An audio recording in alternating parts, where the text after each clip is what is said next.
दोस्तों, एक ऐसी कथा जो मृत्यु को भी टाल सकती है, उसे अवश्य सुनना चाहिए। यह कथा सत्य, धर्म और प्रेम के अद्भुत महत्व को दर्शाती है।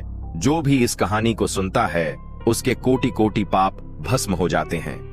यह कहानी एक पुत्र के आदर्श स्वरूप को दर्शाती है। कैसा होना चाहिए एक सच्चा पुत्र, कैसे वह अपने प्रेम, साहस और बुद्धि से स्वयं यमराज को भी चुनौती दे सकता है। आइए इस अद्भुत कथा को सुनते हैं। एक पुत्र का प्रेम। प्राचीन काल की बात है। एक छोटे से गांव में एक बालक रहता था। उसका नाम था रोहन। वह अपनी माता सुनंदा के साथ निवास करता था। रोहन का जीवन प्रारंभ से ही कठिनाइयों से भरा था। उसके जन्म के समय ही उसके पिता का देहांत हो गया था। उसकी माता सुनंदा ने अपने पुत्र को बड़े प्रेम और कठिन परिश्रम से पाला, लेकिन उन्होंने उसे केवल लालन पालन ही नहीं दिया, बल्कि धर्म, सत्य और ज्ञान का महत्व भी सिखाया। सुनंदा का हर दिन एक नियम था। सुबह उठकर तुलसी के पौधे पर जल चढ़ाना, भगवत गीता के श्लोक पढ़ना और अपने पुत्र को सिखाना कि जीवन में सबसे बड़ा धर्म दूसरों की सेवा करना है। रोहन का हृदय अत्यंत कोमल और बुद्धिमान था। वह अपनी माता का बहुत आदर करता था और उनके हर शब्द को आत्मसात कर लेता था। लेकिन नियति को कुछ और ही मंजूर था। जब रोहन मात्र 8 वर्ष का था, उसकी माता गंभीर रूप से बीमार पड़ गईं।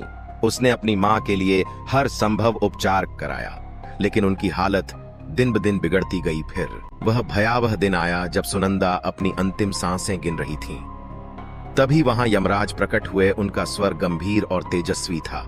उन्होंने कहा, हे सुनंदा, तुम्हारे समय की पूर्णता हो चुकी है। अब तुम्हें मेरे साथ स्वर्गलोक की यात्रा करनी होगी। रोहन ने जब यमराज को देखा तो वह भयभीत और दुखी हो गया। उसे समझ में आ गया कि यमराज उसकी माता के प्राण लेने आए हैं। वह तुरंत उनके सामने खड़ा हो गया रोते हुए।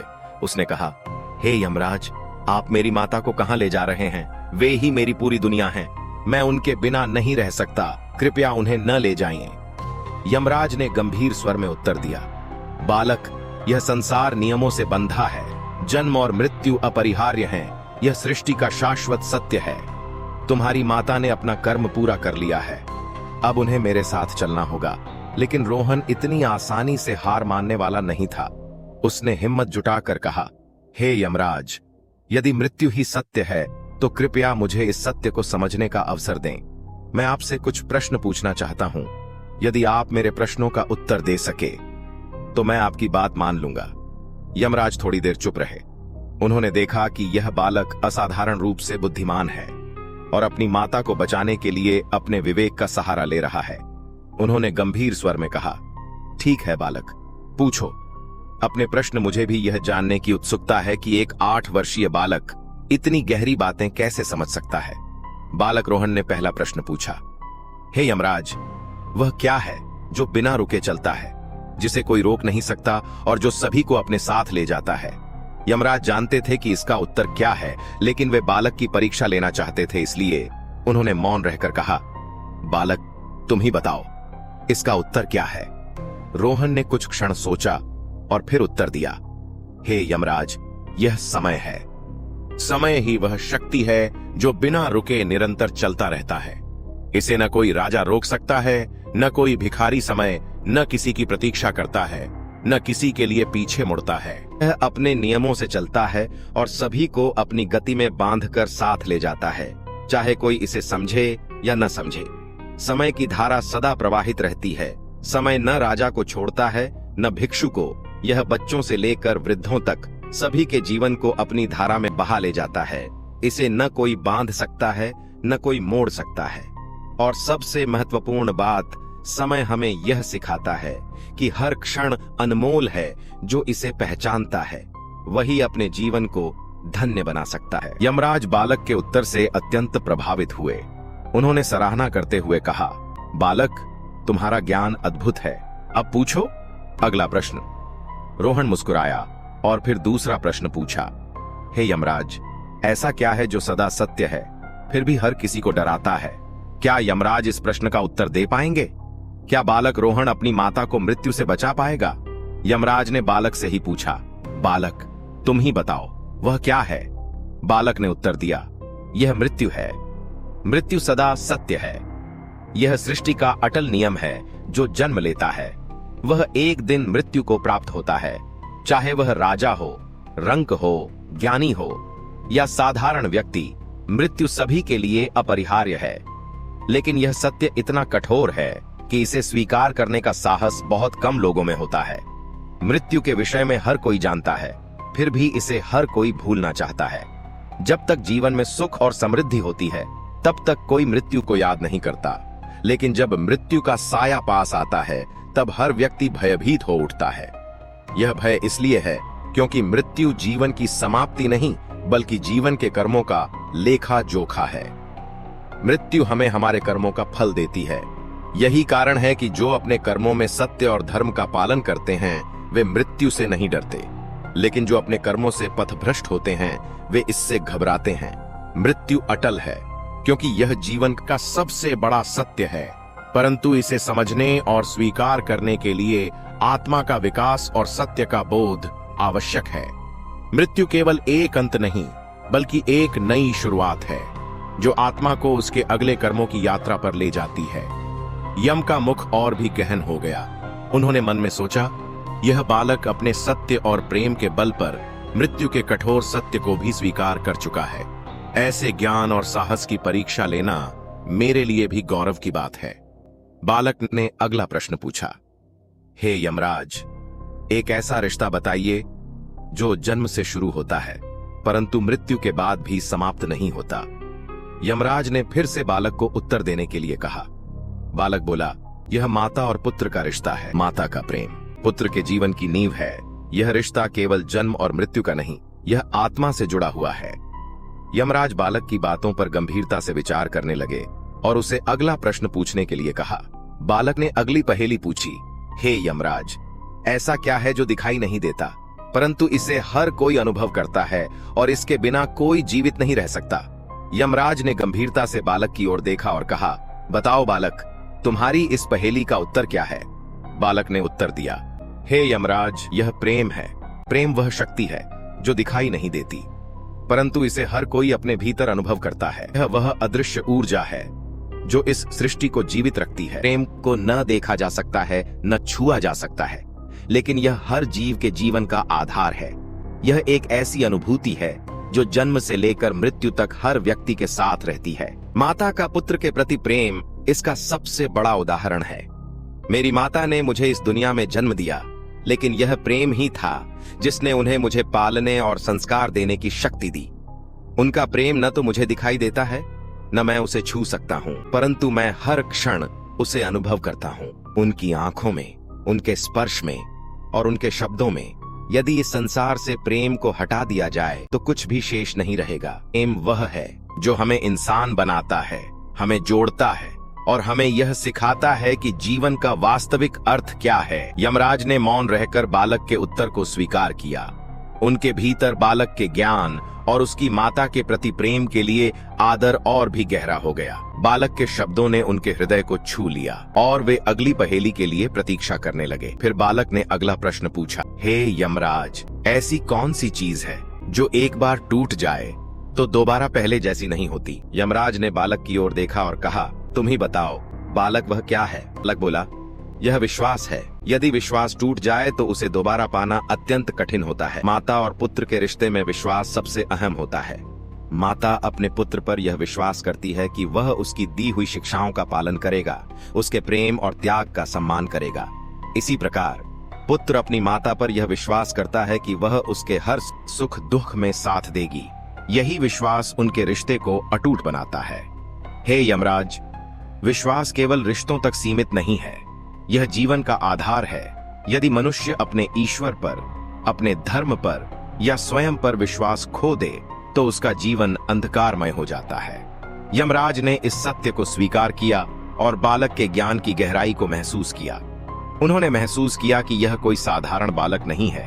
उसकी बुद्धि, उसकी सोच और उसका सत्य के प्रति समर्पण अद्वितीय है। विश्वास ही वह शक्ति है जो हमें हर कठिनाई से लड़ने का साहस देता है। एक छोटे बालक की बुद्धिमत्ता देखकर स्वयं यमराज भी आश्चर्यचकित थे। उन्होंने मौन रहकर उसके उत्तरों को स्वीकार किया। यमराज ने अनुभव किया कि यह बालक केवल अपनी माता के प्रति प्रेम और कर्तव्य से प्रेरित नहीं है, बल्कि जीवन और सत्य के मूल सिद्धांतों को भी समझने में सक्षम है। यमराज ने अगली पहेली की प्रतीक्षा की। तभी बालक ने एक और प्रश्न पूछा, ऐसा क्या है जो स्वयं मिट जाता है परंतु दूसरे के जीवन को रोशन करता है? यमराज ने आश्चर्य से उसकी ओर देखा और बोले, बताओ बालक, वह क्या है? बालक ने उत्तर दिया, हे यमराज, वह माता है। माता अपने सुख और इच्छाओं का त्याग करती है ताकि उसका पुत्र अच्छा जीवन जी सके। यमराज इस उत्तर से प्रभावित हुए और बालक ने अगला प्रश्न पूछा, ऐसी कौन सी चीज है जो हर किसी के पास होती है फिर भी हर किसी की अलग होती है? यमराज गंभीर हो गए। उन्होंने जिज्ञासा से बालक की ओर देखा और उत्तर सुनने को उत्सुक हो गए। बालक मुस्कुराया और बोला, हे यमराज, यह कर्म है। हर व्यक्ति अपने कर्मों का निर्माण स्वयं करता है और यही उसकी पहचान बनता है। कर्म वह चीज है जो हर जीवित प्राणी के पास होती है, चाहे वह राजा हो या भिक्षुक, ज्ञानी हो या मूर्ख। सभी अपने कर्म स्वयं निर्धारित करते हैं। यही कारण है कि कोई भी दो व्यक्तियों के कर्म समान नहीं हो सकते। कर्म ही हमारी पहचान बनाते हैं। यमराज बालक के ज्ञान से अचंभित थे। उन्होंने सिर हिलाते हुए उत्तर स्वीकार किया। बालक ने एक और प्रश्न पूछा, ऐसा कौन सा रिश्ता है जो जन्म के साथ बनता है परंतु उसे निभाने के लिए ज्ञान और धैर्य चाहिए? ने बालक के मुख की ओर देखा और उत्तर सुनने के लिए उत्सुक हो गए। बालक बोला, हे धर्मराज, यह माता और पुत्र का रिश्ता है। यह रिश्ता सहज तो होता है, लेकिन इसे निभाने के लिए माता का त्याग और पुत्र का सम्मान आवश्यक है। यमराज इस उत्तर से भी प्रभावित हुए, लेकिन बालक रुका नहीं। उसने अगला प्रश्न पूछा, ऐसी कौन सी चीज है जो खोने पर हमें रुला देती है लेकिन जब हमारे पास होती है तब हम उसका महत्व नहीं समझते?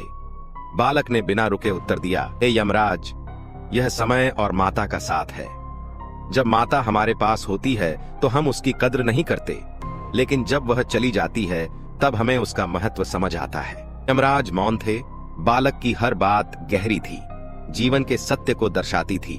तभी बालक ने एक और प्रश्न पूछा, ऐसा कौन सा सत्य है जिसे कोई बदल नहीं सकता फिर भी हर कोई उसे स्वीकार करने में कठिन करता है?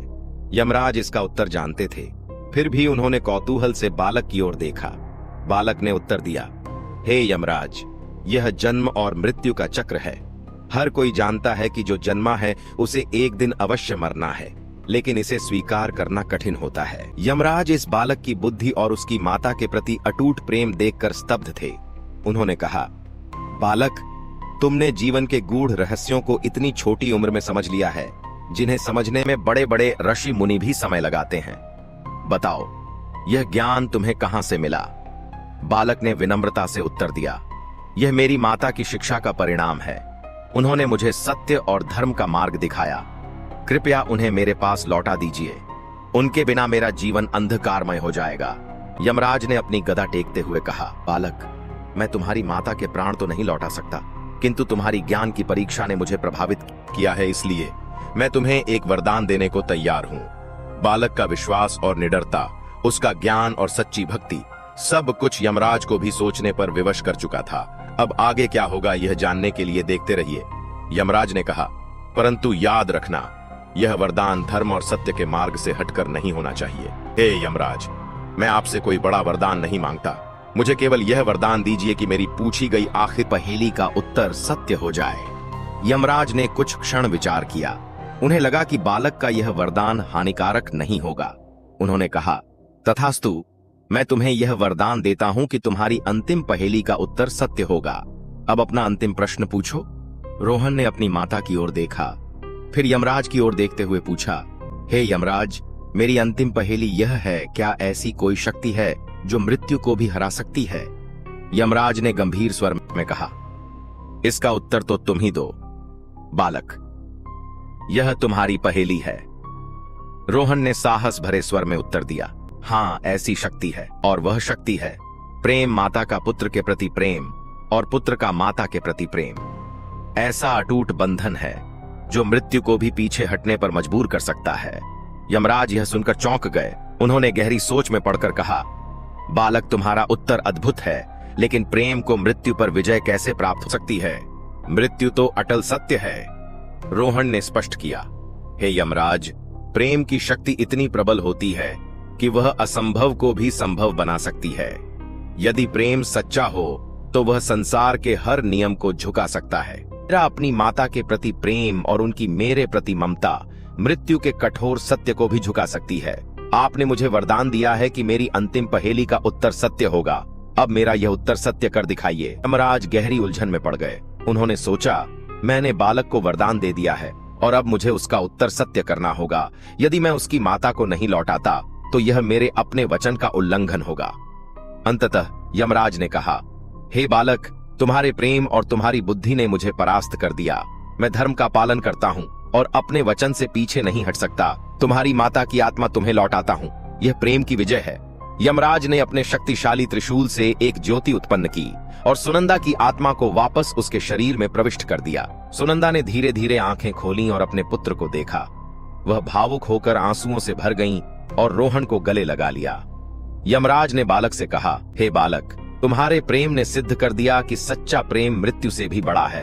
परंतु याद रखना, यह प्रेम तभी प्रभावी होता है जब वह निस्वार्थ और पवित्र हो। अब मैं तुम्हें और तुम्हारी माता को आशीर्वाद देकर प्रस्थान करता हूँ। तभी रोहन ने प्रार्थना की, हे देव, मेरे पिता ने जो भी पाप किए हों उनके लिए मैं क्षमा मांगता हूँ। मैं उनके पितृ ऋण को चुकाना चाहता हूँ। कृपया उन्हें भी मुक्ति प्रदान करें। यमराज ने रोहन की भक्ति देखकर उसकी प्रार्थना स्वीकार की और उसके पिता की आत्मा को भी स्वर्ग भेज दिया। सुनंदा ने अपने पुत्र को प्रेम से गले लगाया और यमराज ने आशीर्वाद देते हुए कहा, हे बालक, तुम सदा धर्म और सत्य के मार्ग पर चलोगे। तुम्हारा जीवन प्रेरणा बनेगा। तुम्हारी भक्ति और ज्ञान इस संसार को आलोकित करेंगे। इस प्रकार रोहन ने अपने माता पिता दोनों को प्राप्त किया और उनका जीवन एक प्रेरणादायक उदाहरण बन गया। इस कथा से हमें क्या सीख मिलती है? प्रेम, सत्य और धर्म सदा विजयी होते हैं। जीवन और मृत्यु सृष्टि के नियम हैं, लेकिन सही कर्म, सच्चा प्रेम और ज्ञान से हम अपने जीवन को अर्थपूर्ण बना सकते हैं।